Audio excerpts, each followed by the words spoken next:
Well, good afternoon to Jan Dohner. How are you today, Jan? I'm good. Sun is Good. shining.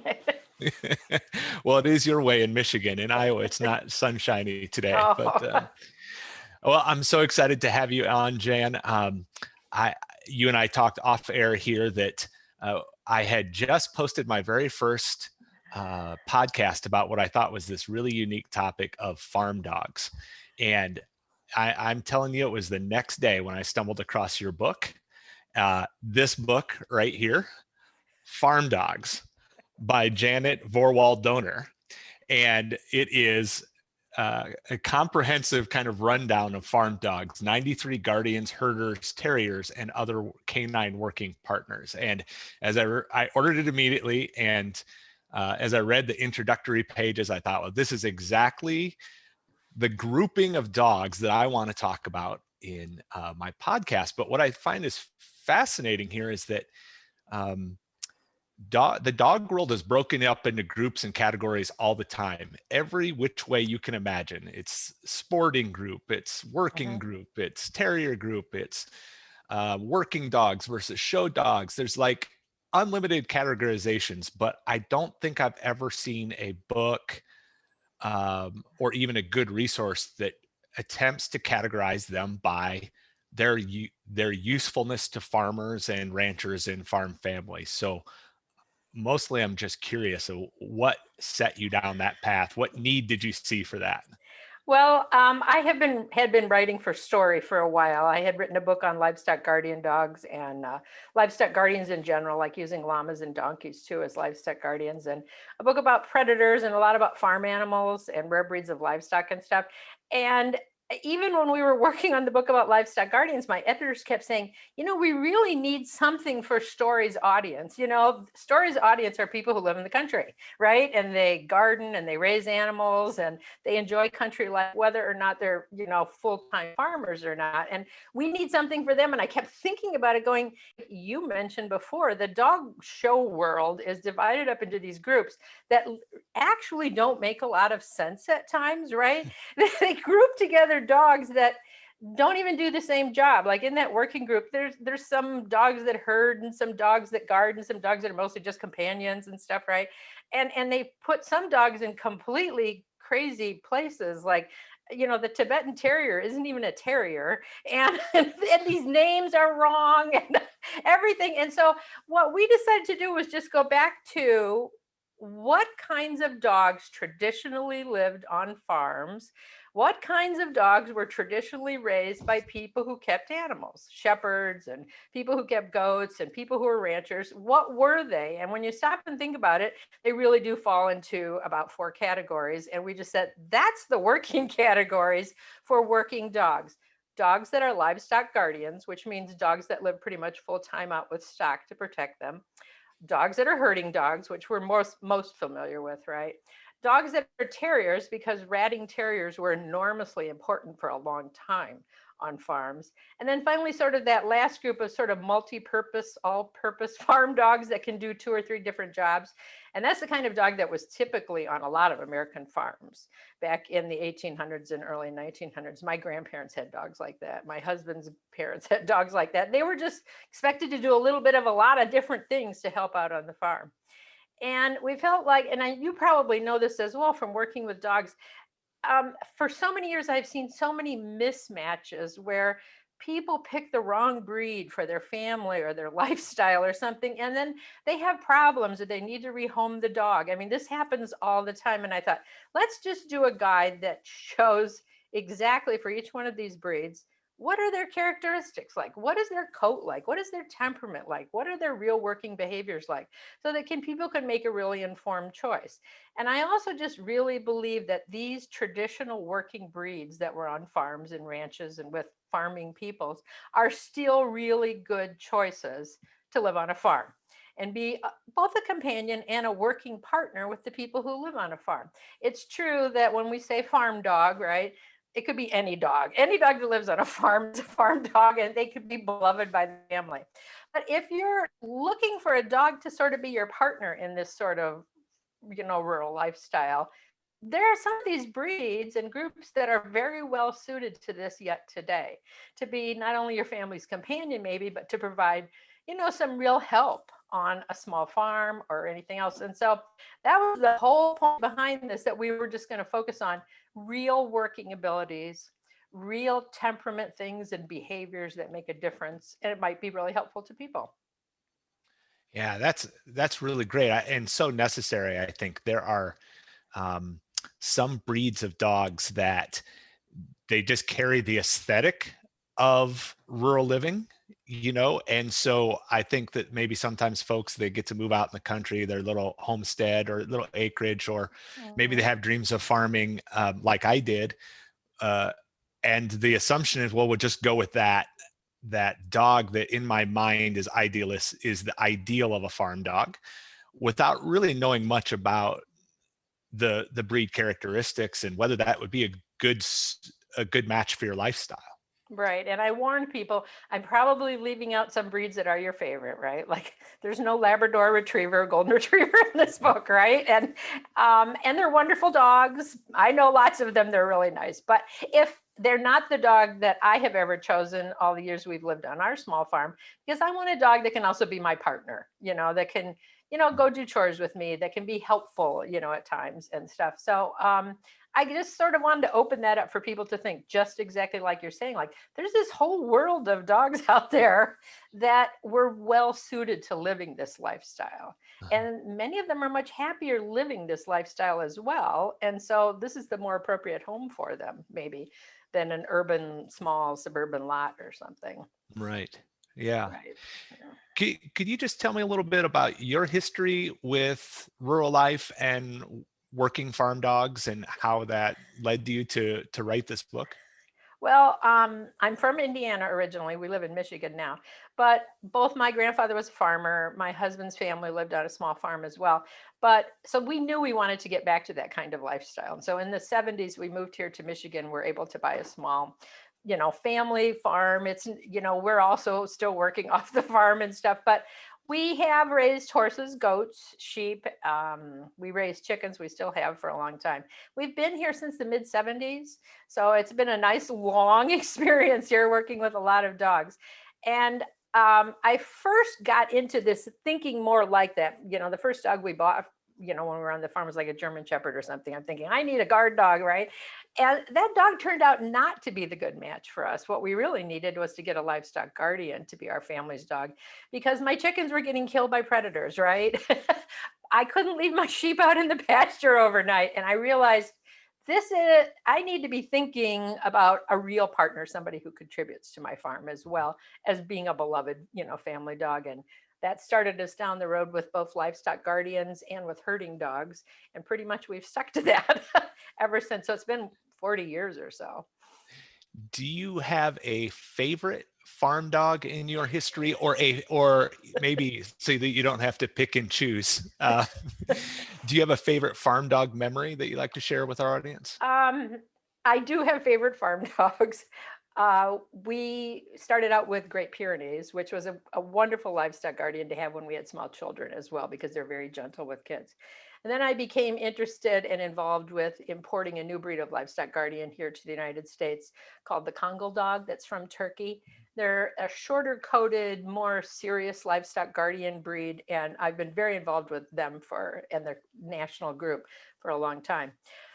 We've also kept corgis for a long time because I think they're a great mixture of a lovable little house dog and a dog that's game to go out with you to the barn to do chores and all kinds of stuff. And through working on this book, I came to find out about the English Shepherd, and she's our latest addition to the farm the last 4 or 5 years. And I have just fallen in love with this breed, a little bit of more of a multi-purpose herding breed. They are not an AKC show breed at all. They are only bred and raised by an independent organization, much like the Border Collie people, who are just breeding for working ability, right? And stuff. And the English Shepherd people are as well. And so that was happenstance working on this book that, like, I discovered this breed that was like a great fit for our farm. And she kind of is a throwback to our history. My husband's has a picture of himself as a baby with his parents, and at their feet is this farm-bred collie English Shepherd dog from Missouri, where they had, lived. And I'm like, that is the exact same dog in the late 1940s, right? That we still have today. That's only been bred on farms, mostly throughout the Midwest, and it's never been a show dog. It's just been that everyday farm dog. And when I looked at this picture and I thought about the English Shepherd, I said, we need to bring one back to our farm, because this is like reaching back to, where his family had come from and the kinds of dogs people kept in the Midwest. When I hear you tell about your variety of experiences with different types of farm dogs there, I'm just once again, I hate to belabor the point, but just how interesting it is to take these very, very different dogs and find their common tie is that they help people do their work, live their rural lives. And I just think that that's a really fascinating way to categorize dogs and yet see this great diversity within that. Don't you think that's something that we crave in our lives? I think this working relationship with animals. I have long thought that the reason why things like dog agility and so many different sporting events with dogs that people participate in now is they're looking for that, communication and partnership thing where we're working together to do something. I think horseback riding to an extent now is a lot like that.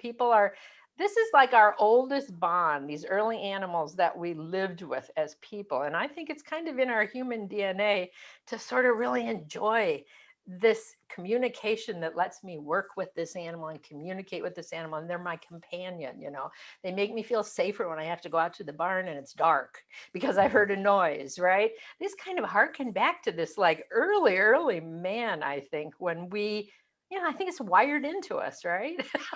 Dogs are our oldest companions as human beings. And I think people crave that, at least a lot of people. Some people aren't dog people. That's an interesting point, though, because there are a lot of people who are dog people who don't, at least on the surface, appear to need anything from their dogs except affection and loyalty, that there's no partnership or desire to achieve a task. Or perhaps I'm underselling that. Maybe there are tasks that they are achieving all day long with their pets that are, that kind of meet that inborn need to even that work companionship is ancient, though, right? Right. Our caveman ancestors were comforted by having those dogs around the campfire, right? It's that same, human beings have always adopted baby wild animals and brought them in and taken care of them.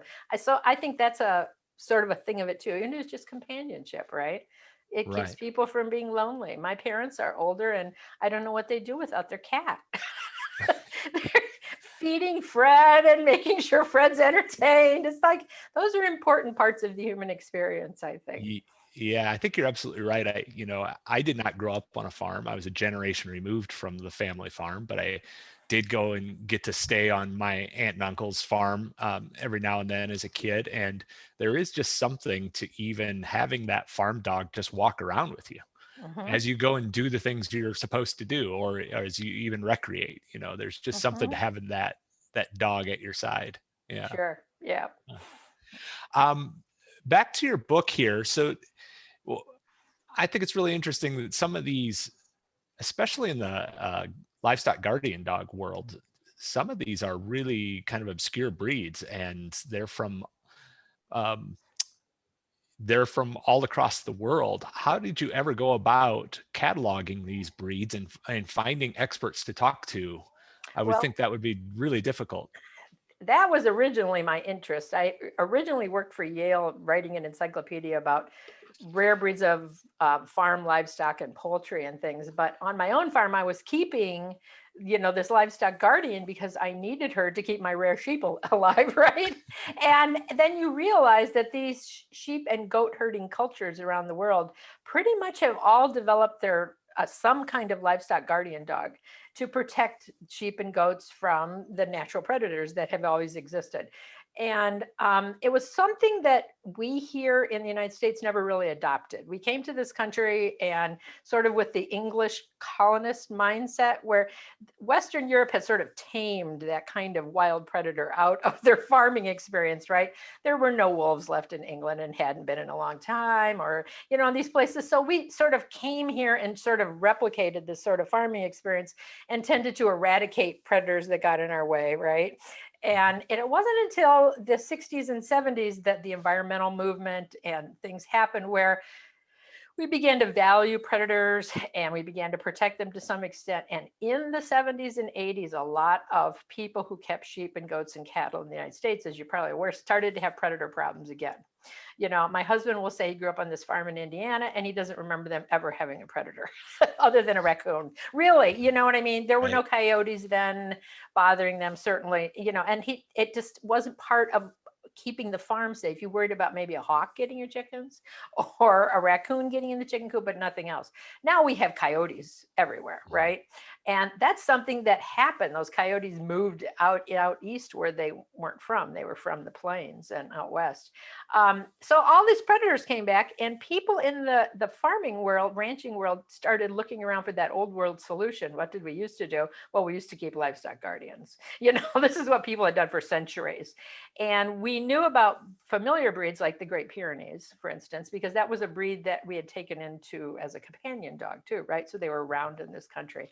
And the early federal government efforts used those common breeds like Great Pyrenees and Cuvas and a Commodore, a few of these other breeds, but they were rare. Even, they weren't your typical family dog.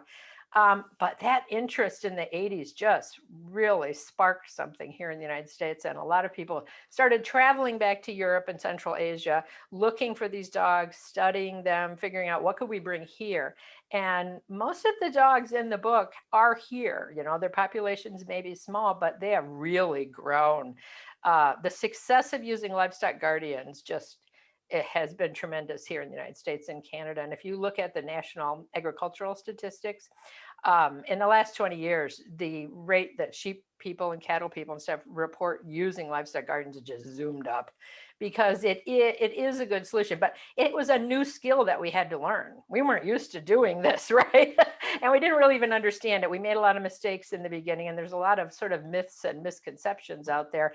And it's understandable because we didn't know. This wasn't part of our traditional American farm experience, and so that's been a fascinating world to see. And these dogs are still being imported and brought in here. People are finding specific dogs that work better, maybe out west where there are wolves, more serious predators to contend with. Down in Texas, dogs that work better in the heat against, the coyote packs they might have. So it's been interesting to watch this evolve and become more important.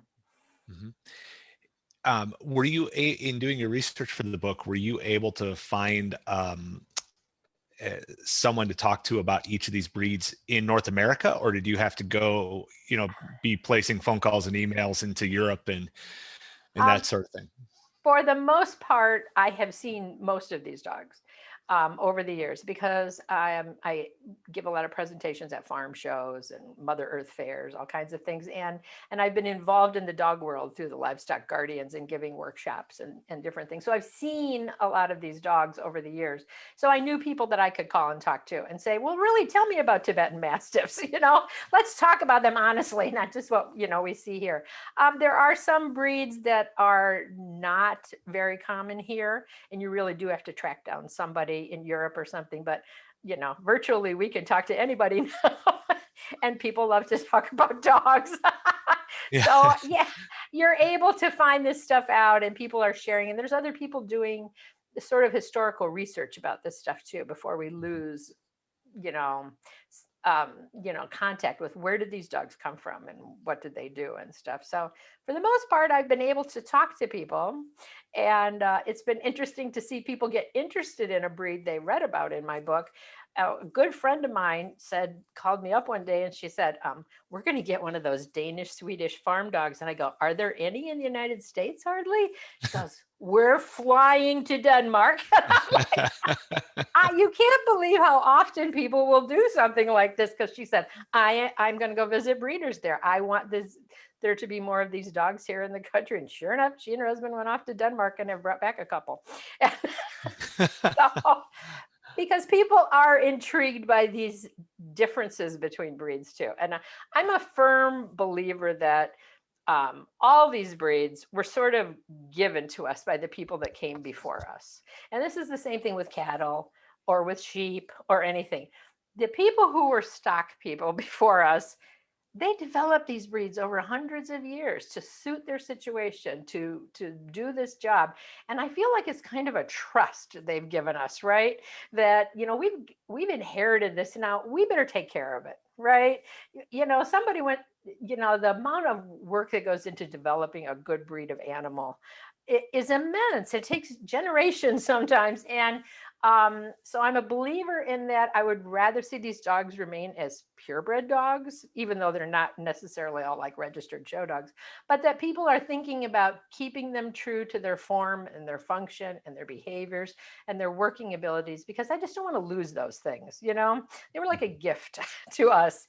And so I value that tremendously. And it was another reason I wanted to write this, because people can look and go, that dog looks like a really good match for us, for my family and my situation and what I need. And I love that there's all that variety out there and diversity, right? That you can find the right, dog or two that would be good for you.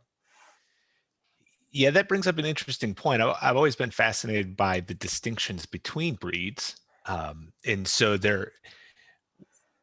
what makes the dog world interesting is that there are these distinctions, that there are these categories, but at the same time, new breeds came to be by crossing breeds. Mm-hmm. And in fact, in the farm dog world, oftentimes the farmer or rancher, the farm family couldn't tell you the first thing about the breeding of that dog, Mm-hmm.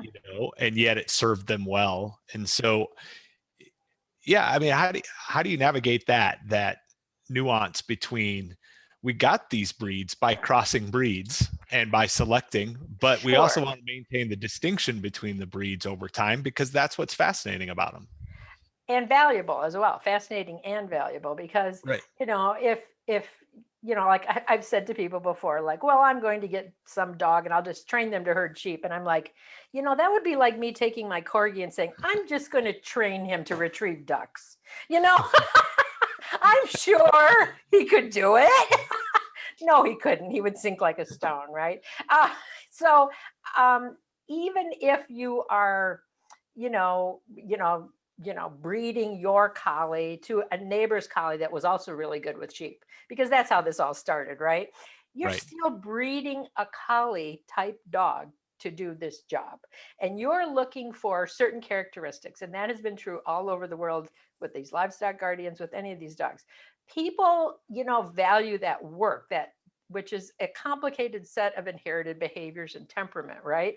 And so you want to keep that. And so even before we had registries with pedigrees and all kinds of stuff, you were like thinking, I would really like to use my neighbor's dog because my female is really good, but his dog is really good at doing whatever, with sheep or whatever. And, that's how we got border collies. These were just people on sheep farms in Scotland and Northern England, right, who were looking at their neighbors' dogs and going, but now that's what they value in the border collie associations around the world, not the show dog border collies, but the real working associations. It's not so much what your dog looks like, but can it do the work, right? And that's what I want to see saved. And I think even when you're talking about many of these breeds in this book aren't necessarily like AKC breeds, right? But they're bred by people who value what they can do. The terrier people in particular, lots of terriers are not show dogs. The real working terriers that terrier men use are pretty much all just bred from their own private like lists of pedigrees that of other terrier guys, you know what I mean, that are keeping these terriers, and they're really good. And so it is an interesting way to look at sort of show dog pedigree stuff versus like the practical, right? And I mean, I think that's true for a lot of things. I know a lot of people crossbreed sheep, but they crossbreed them on purpose, like from two parent breeds, right? To get a solution that might be a better market lamb, for instance, or something, right? Same thing with cattle. They do want to keep those two parent breeds around if they like that cross, all the time. So I guess that's my approach, that there's a lot of similarities to the farming world with this, that you're looking for something that produces in a certain way. And it's not about fancy show ribbons or anything. It's about, can you do the work? And you have to preserve that. With dogs, it's not just looks, although people have preferences. That's why these dogs all look different around the world, is whatever sheep guys there were in Turkey, they liked the way the dogs looked when they were tan with black ears, for instance, right? They did pick them to be that way long before there were dog shows, long before there were registries. They liked their dogs to look that way. And I guess that's human nature, right? Right, right. In many dog breeds, maybe even most dog breeds, there tends to be this fork, into two lines, a show and companion line and a working line in any dog breed that had a working history. Do you find that that's the case in most of these breeds that are highlighted in your book, or does it just depend? Like like the Pyrenees, for example, maybe has gone down that fork, but some of the other breeds haven't. What would you say? Yes, you're right that if they are a breed that is also popular as a companion, there is this tendency to then start choosing for dogs that are maybe easier going, more amenable, easier to live with, less energetic. I mean, there's all that whole list of things. And I know that's happened in the sporting dog world, right? Where you get the dogs that, have more energy and working ability. Yes, that is true. And when some of the breeds that I covered, when that was true, I tried to give people suggestions in that breed profile about where you could find a good working Pyrenees, right? Mm-hmm. What kind of breeder are you looking for, right? What kind of people should you ask, for, how I could track that down. And that's true for herding dogs and terriers and stuff. A lot of this sometimes is like, you just need to talk to a few people, right? And you work your way down to a good dog. But there are also breeds that are still very pure, in terms of that working ability. So much so that those dogs are the ones that typically tend to be a bad mismatch when somebody who lives in a more suburban or urban place buys one. Because, and we see this with livestock guardians, somebody will buy like a Congo dog like that I've raised. And then, at 18 months old, they're going, this dog is so aggressive to strangers that come on our property. I'm like, what did you think was going to happen? This is what this dog is for, right? This dog is barking so much at night. It is, because it's trying to bark away predators and sounds that it hears in the dark. And that's all valuable if he lives on a farm, not so good in a subdivision, right? So there are still a lot of breeds like that. And they require an informed owner, right? Somebody who has a job for that dog to do, or has space for that dog to get, exercise and stuff. So I tried to be really careful in the breed profiles, trying to explain when this breed pretty much had drifted away, the dogs that you might find probably don't have much working ability anymore, and where you could maybe find that, right? Mm-hmm. This is true in the corgi world. A lot of corgis have just been bred to be companions, but there are still people breeding corgis as little ranch cattle dogs, Really? So yeah, because they still can do that job really good, right? And they're still nippy little healers that can drive cattle. And you just got to find the right people sometimes, if that's what you're looking for. But I was surprised at that distinction, that there are also some breeds that have kept very true. They tend not to be show breeds, they tend to be breeds for people who want a working dog. So if the Congo dog is an example in the livestock guardian dog world of a dog that its breeding has not forked into companion and working dog, it's still, it's all working dog. Is there an example in the herding dog world and maybe in the terrier world too, where it's this, like, it's going to be hard to find one that is just a companion? Yeah. In the herding dog world, I mean, I gravitated then to this English Shepherd for that reason. These dogs are still bred by people who are using them as these multi-purpose little farm herder dogs. They're good companions, but most of them can still do the things that they were expected to do. They were never highly intense collie, like border collie type herders, and that's what I wanted. I don't have enough work around here for a border collie, right? But I do have work when I need to bring the sheep back, at night and put them in the barn, right? And that's, so I need that dog, and that's an example. There are 2 or 3 other herders that I wish got more attention. Like there's a little Icelandic sheepdog, which is a nice family companion, but still a determined little herding dog that would be a nice fit for a lot of families, maybe who keep a few sheep or just like that. Herding dogs make good companions on farms because, as you know, they're so amenable to people and they so want to please you and be with you and obey you and stuff, that they just make really good partners that way. There's a couple of herding dogs, the Moody and the Pyrenean Shepherd, that are not very numerous here, and they would still be very serious sort of herding dogs. The Pyrenean Shepherd was the little herding dog companion that the sheep people up in the Pyrenees mountain used with their big livestock guardians. The big livestock Great Pyrenees was not a herding dog, obviously. He was a guardian dog. So they had their own little breed of herding dog. And that dog has just started to make its way here. In France and in the Pyrenees mountain, they're still regarded as partner dogs. Like you should have one of each, Wow. And so I'm glad to see them coming here. The Danish Swedish farm dog is an interesting dog. It's sort of a cross between a terrier and a little, in this multi-purpose thing, in that it can still do serious sort of terrier work, but also it has a bit of a herding instinct, and it's a good watchdog, and has a really short coat, which makes it really clean dog to have in your house and stuff.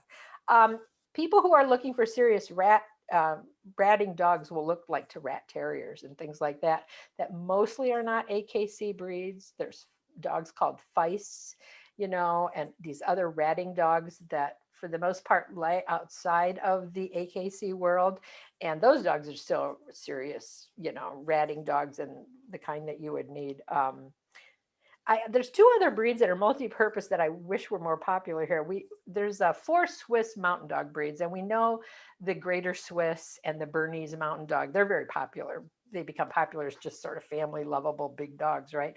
But they have 2 sister breeds in Switzerland. One's called the Appenzeller, and it's a medium-sized mountain dog that has a lot of strong herding ability, but it's also just sort of a multi-purpose farm dog. And that dog has a short coat, which is a lot of families like because they have a big complicated coat to take care of. And I guess, why isn't that dog more popular here? This dog would be a good fit for a lot of people. You know what I mean? It's Right. 40, 50, 60 pounds, yet, amenable, but still has instincts of a farm dog, Uh-huh.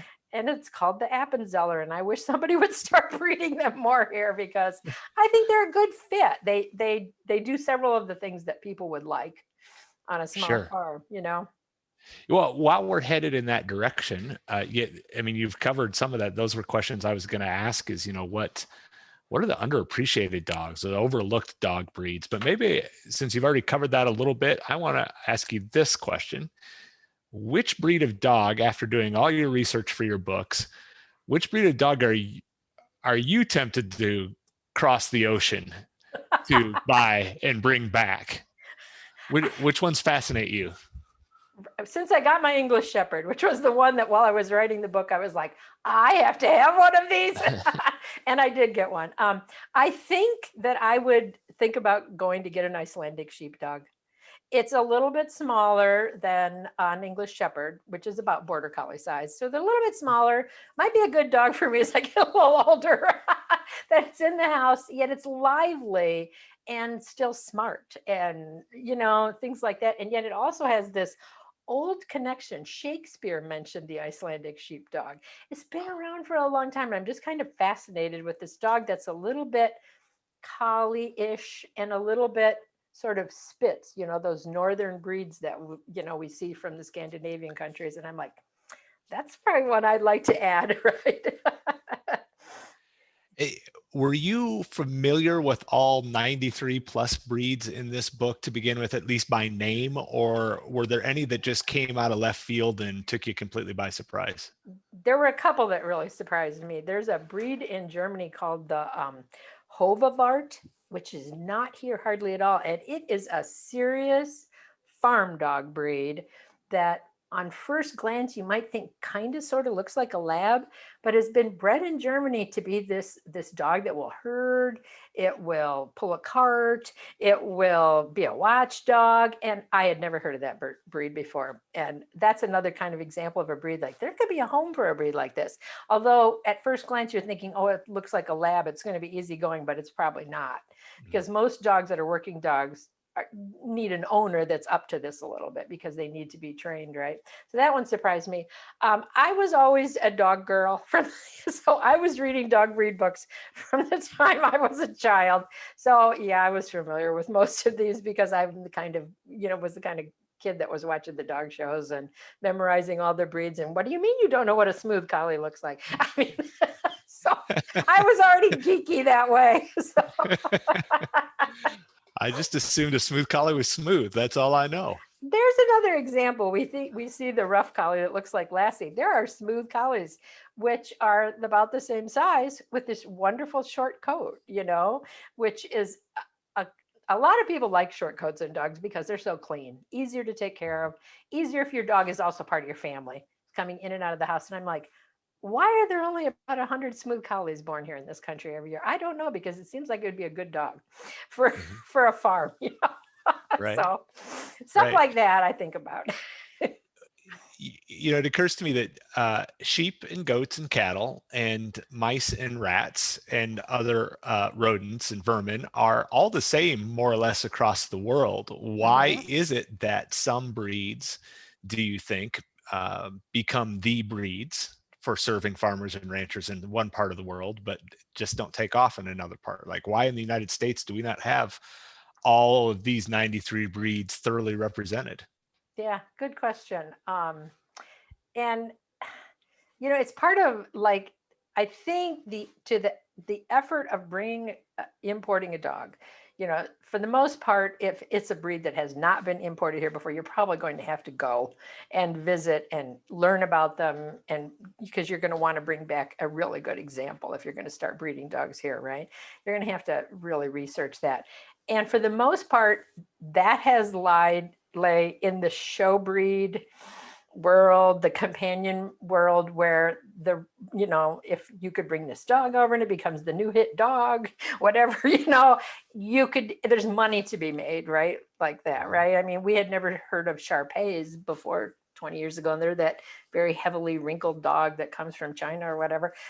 And why would we want them? I don't know, but people who went to all this expense to bring them over found a market for them, right? They became an it dog. And I guess that it's that money thing, that is part of the driver for why some of these breeds have never come here.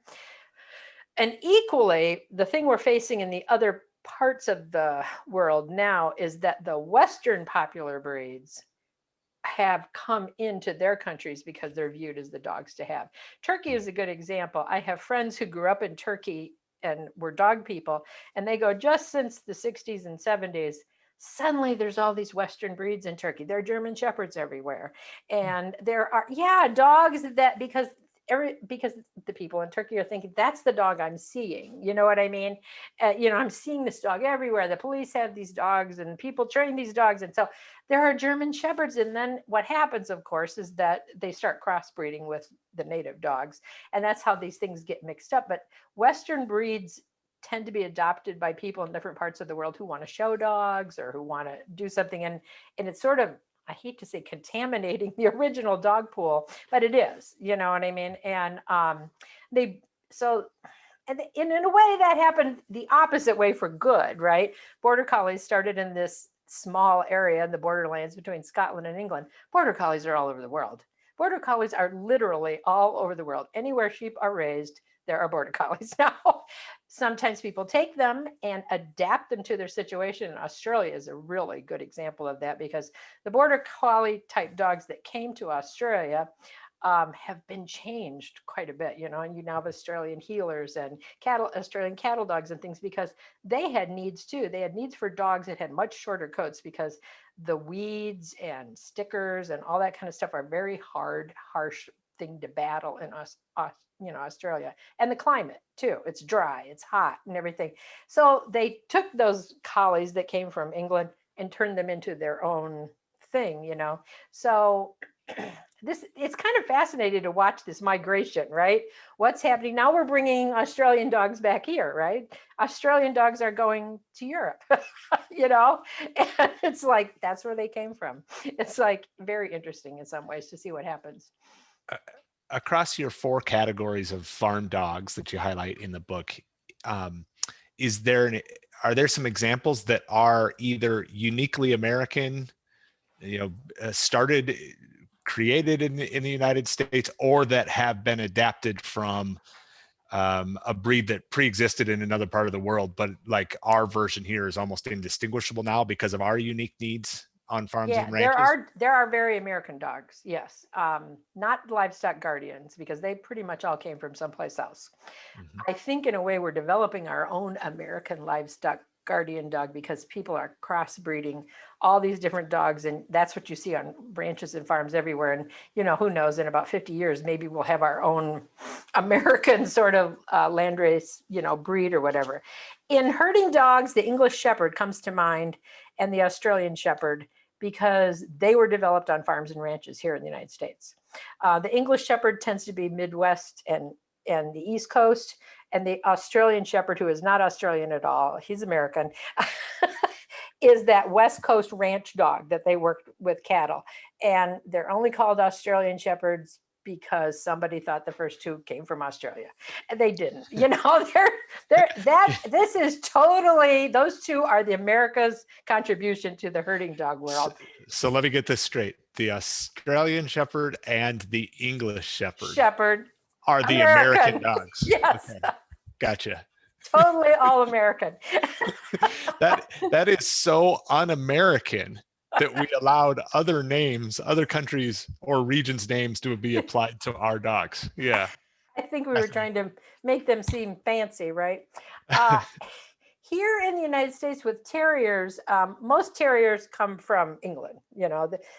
That's the home of terriers and stuff. So except for a few that do come from Australia, the Australian Terrier actually is from Australia. It's confusing. But rat terriers are kind of an American thing.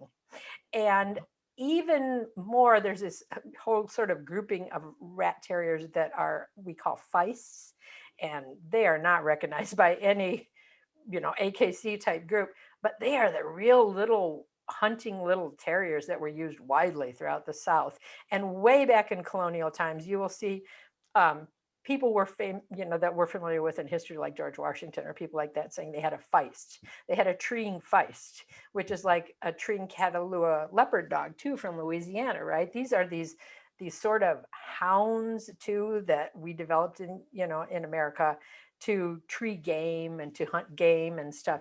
And the feist kind of and the Catalua Shepherd, dog are kind of that place where terriers and these hunting dogs sort of come together in the South, where people are more likely to keep a dog that's sort of multi-purpose like that can hunt a little bit and also perform these sort of jobs, that are sort of vermin control around a farm or whatever. I'm trying to think what else is really American. It lies in those things that have not become recognized so much elsewhere. You know what I mean? Yeah. Like, they're still, typically American. I mean, I'm not sure that the English Shepherd is in Europe anywhere, that anybody has taken them there, because they're just kind of looked down upon, like that's just like some mixed farm collie thing, and my husband will say, yeah, when he was a kid, they just called them farm collies, right? They were just that working dog. But boy, you look at one, it looks pretty much the same as they do today. Huh. You used a term just a minute ago that I hope you would define for us, because it's always confused me a little bit, and that's land race. I wonder if you could just clarify what that means for our audience. So land race we use with livestock too. And it's when a group of animals are very, they've been bred in an area for a long time by the people who, if you went and asked, like, what kind of cow is that? They would know. They would tell you, right? But there were no pedigrees. There were no registration societies. There was nothing like that going on. But they had developed on the land, and there was a commonality of look and purpose to them, right? And that's a landrace breed. And there's generally more diversity in them because they aren't following some, standard of perfection, of some kind. There's nothing written down like that, right? If people are keeping records of where animals are bred from, it's more people just doing that casually and writing it down and keeping track, and stuff. So that's a landrace breed, and it has a lot of diversity because it hasn't been bred to a strict standard. And then we see this thing that happens where the landrace breed starts to become gentrified in a way, right? And people start saying, we should have a club for this, kind of cow or dog or whatever. And this is what they should look like.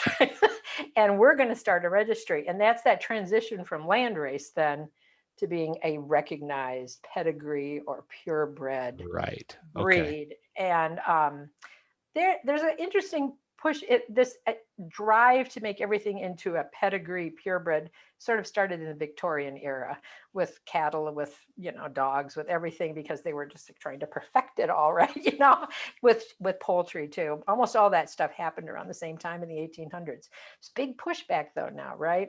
Where people, they're as interested in that as they're interested in function, right?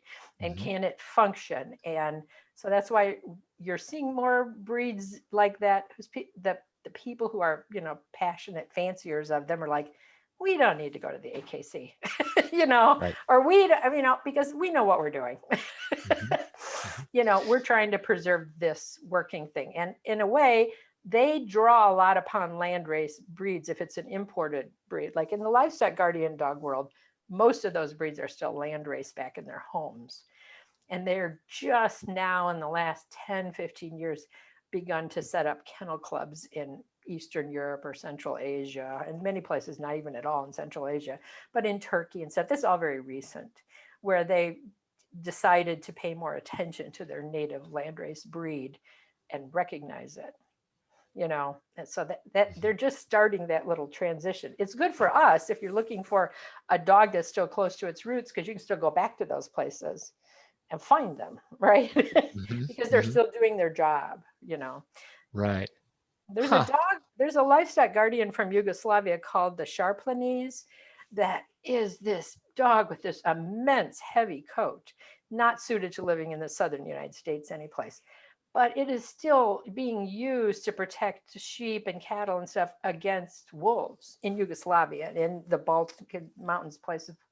I have friends who have been importing them to like Alberta and places in Canada, and they're performing marvelously, in a colder place, still, able to like make this transition from there to here and just do this job. Fascinating. You've already alluded to this. I think I know what your answer is going to be, but if I were to I raise goats and sheep, and if I wanted to add a new breed of livestock guardian dog, what's a breed that is off the radar that should get more attention, that I should consider if I'm buying a pup tomorrow? I wouldn't discount the more popular ones if they suit your need better. Like we've mentioned Great Pyrenees a lot. They are the kindest, gentlest of the livestock guardians. And for many people new to having a livestock guardian, or maybe they have kids and a lot of kids coming over to play with their kids and all kinds of things like that, that still can be a really good choice because it's more slightly easier going dog. I always say they have a very long fuse, right? And meanwhile, you don't want one of the Central Asian kind of livestock guardians who have a very short fuse, because they're still very serious working dogs. I think the Marima, which is from Italy, and the Caracachan are two sort of mid to smaller size livestock guardians that maybe need to get more attention on small family farms, because they're just, Marimas have been here for a while, but they never got achieved that kind of popularity, of of a Great Pyrenees or something. They just kind of look like another white dog. And so maybe people think, well, but they're actually very ancient Italian livestock guardian that the Romans knew what this dog looked like because, it was part of their lives. The Carica-Chan is from Bulgaria, and it's very interesting because Dr. Phil Spanenberg, who works with the Livestock Conservancy, he brought these over because he was working with Bulgarian livestock people on genetic studies. And he's like, we need this slightly smaller, more level-headed livestock guardian here that would fit better on a family farm. Mm-hmm. And he brought these over. And I think because he knows what a working dog needs to be, and on a family farm, not a big ranch with wolf packs, but and I think the Carica-Chan is another interesting breed. That and the Marima, maybe you should look at. Yeah. Oh, that's great. And as you describe those dogs, I just am reminded of how cool it is that being in the livestock guardian dog, well, really in the dog world anywhere, but I think especially in livestock guardian dog world, when you get one of these dogs, you're getting a great working dog, but you're also participating and engaging in history and culture at the same time. I mean, the fact that the Marima go all the way back to ancient Rome, that's, how cool is that? And, Yep. If the ancient Romans would still today recognize a Marima and know what it was. Really? Yeah. They've been working in the mountains in Italy for 2,000 years. Yeah. So yeah, that is cool to me too. So same question for a herding dog. I am actually going to get a puppy sometime I keep saying the near future, but it, could be a year or so out in the future. Besides the obvious choices, I think you probably can't go wrong with the border collie, and I could look at a Australian Kelpie or Australian cattle dog or Australian Shepherd, America's dog, the Australian Shepherd. What am I missing if I don't at least consider this other breed or two? Yeah, I'm not going to, I wrote this whole book about dogs, and then my son and my daughter-in-law said, we're getting a border collie. She's a perfect border collie. She's perfect for them and their farm and their family. So good. It's all good. But I have a fondness for English Shepherds just because I believe that's America's other Midwest dog, and I would just look at them, see what you think. There are people in Missouri and your area and stuff who are breeding them, and serious people who are trying to do a good job, and stuff too. So I think, that looking at America's two breeds is a kind of good way to go. With the Australian Shepherd, you need to look for one that's bred from dogs that are being used, because they've kind of gone two ways too, as we've talked about before. Lots of Australian Shepherds are just going into companion homes, and they seem to have a lot of energy, those dogs. You know what I mean?